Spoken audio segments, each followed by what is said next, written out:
Olá, amigos, estudantes, bacharéis em direitos, advogados, tudo bem com vocês? Vamos dar início, à nossa semana de aula da leitura da Lei Seca.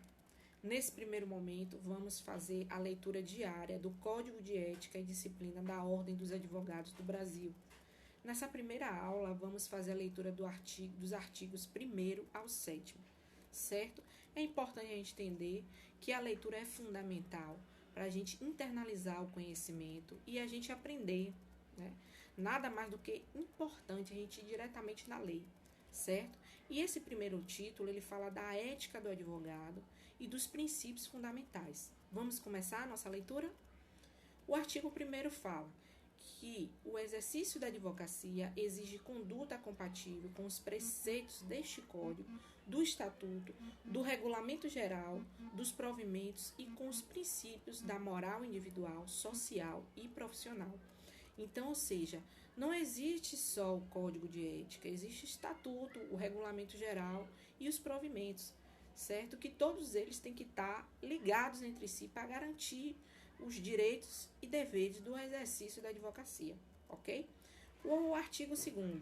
O advogado, indispensável à administração da justiça, é defensor do Estado democrático de direito, dos direitos humanos e garantias fundamentais, da cidadania, da moralidade, da justiça e da paz social, cumprindo-lhe exercer o seu ministério em consonância com a sua elevada função pública e com os valores que lhe são inerentes.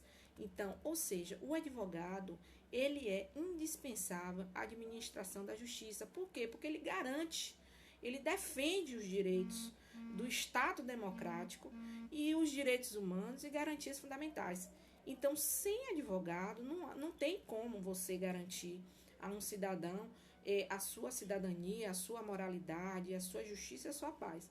Então, ele fala da importância do advogado na administração da justiça, certo? Parágrafo único. São deveres do advogado: preservar em sua conduta a honra, a nobreza e a dignidade da profissão, zelando pelo caráter de essencialidade e indispensabilidade da advocacia. Então, sem advogado, não tem como ter advocacia. O advogado é essencial e indispensável à sociedade. Atuar com destemor, independência, honestidade, decoro, veracidade, lealdade, dignidade e boa-fé. Valer por sua reputação pessoal e profissional. Empenhar-se permanentemente no aperfeiçoamento pessoal e profissional. O advogado aí é um eterno aprendiz, sempre tem que estar em constante ensino e estudo, buscando sempre aí estar se aperfeiçoando e se atualizando. Contribuir para o aprimoramento das instituições, dos direitos das leis. Estimular a qualquer tempo a conciliação e a mediação entre os litigantes, prevenindo sempre que possível a instauração de litígios. Esse tema, pessoal, essa parte aqui já caiu na prova de ordem e fala sobre a estimulação do advogado para a mediação e a conciliação, né? Antes de ele instaurar o litígio.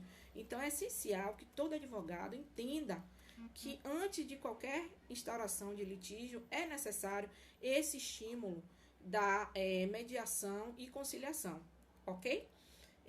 Desaconselhar lides temerárias a partir de um juízo preliminar de viabilidade jurídica, abster-se de utilizar de influência indevida em seu benefício ou do cliente, vincular seu nome a empreendimentos sabidamente escusos, emprestar concurso aos que atentem contra a ética, a moral, a honestidade e a dignidade da pessoa humana, entender-se diretamente com a parte adversa que tenha patrono constituído sem o assentimento deste.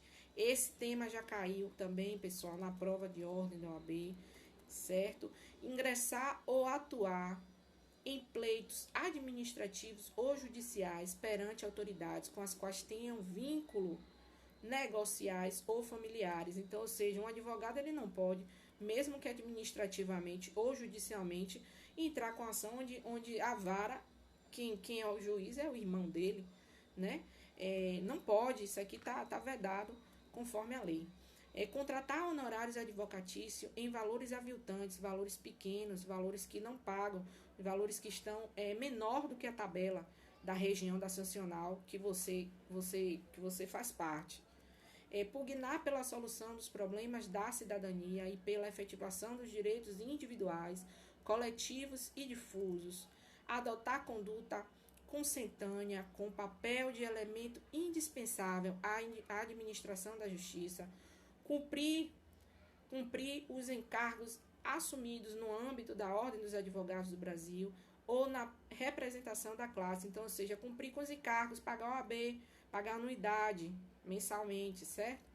Zelar pelos valores institucionais da OAB e da advocacia, zelar por todos esses requisitos aqui que eu estou falando, né? Ater-se quando no exercício da função de defensor público à defesa dos necessitados. Artigo 3º. O advogado deve ter consciência de que o direito é um meio de mitigar as desigualdades para o encontro de soluções justas e que a lei é um instrumento para garantir a igualdade de todos. Então, o advogado tem que ter consciência, né, que o direito é um meio de mitigar as desigualdades que estende aí em nossa sociedade, né, e que a gente tem que buscar soluções justas, né, que a lei é um instrumento para garantir a igualdade de todos, gente. Então, é muito importante a gente fazer essa leitura nesse sentido, para internalizar mesmo o que de fato a gente só faz, só olha aí em algumas coisas de forma bem pequena, mas a gente não lê a literalidade do texto, certo? Artigo 4º. O advogado, ainda que vinculado ao cliente ou constituinte, mediante relação empregatícia ou por contrato de prestação permanente de serviço ou como integrante de departamento jurídico ou de órgão de assessoria jurídica, público ou privado, deve zelar pela sua liberdade e independência. Esse tema também, pessoal, já caiu na prova da OAB. E o que ele fala aqui? Qual é o sentido desse artigo? Liberdade e independência. O advogado, ele tem o direito de aceitar ou não ser patrono daquela situação, mesmo que vinculado, mesmo trabalhando em uma empresa, entendeu? Pública ou privada, ele tem sua liberdade e independência garantido, certo? Parágrafo único. É legítima a recusa pelo advogado do patrocínio de causa e de manifestação no âmbito consultivo de pretensão concernente a direito que também lhe seja aplicável ou contrarie orientação que tenha manifestado anteriormente. Então, esse tema também já caiu na prova da OAB, certo? Se eu não me engano, ele caiu no exame 26, certo? Que fala justamente sobre essa liberdade e independência do advogado, né? Da sua recusa a seu patrocínio, né? De causas no âmbito consultivo, certo? O artigo 5º. O exercício da advocacia é incompatível com qualquer procedimento de mercantilização. Então, não pode, é vedado a mercantilização do exercício da advocacia. 6º, é defesa do advogado expor os fatos em juízo ou na via administrativa falsamente, deliberadamente a verdade e utilizando de má fé. Então, o advogado, pessoal, conforme falam aí, né, que existe duas pessoas que o cliente não pode mentir, que é o médico e o advogado. Se o cliente não pode mentir, quanto mais o advogado, né? É defesa do advogado expor fatos mentirosos, certo? Artigo 7º. É vedado o oferecimento de serviços profissionais que implique, direta ou indiretamente, angarir ou captar clientela. Então, o advogado ele não pode captar clientes, pessoal. O cliente tem que chegar ao advogado. Você não pode chegar na hora e falar, tá aqui, serviço de advocacia, vou cobrar barato. Não pode. É vedado o oferecimento de serviços profissionais que implique, direto ou indiretamente, angarir ou captar clientela, certo? Então, finalizamos a leitura dos artigos 1º ao 7º.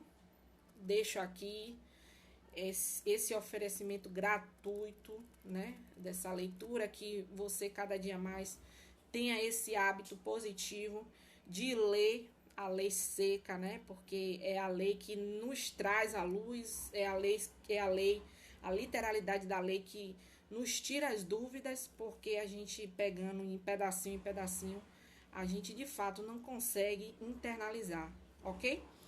Espero que tenham gostado, espero que esse conteúdo tenha contribuído de forma positiva na sua vida e eu espero você na próxima aula, que vamos ler os artigos, deixa eu olhar aqui, do artigo 8º ao artigo 24, certo? Obrigada, fiquem com Deus, até mais.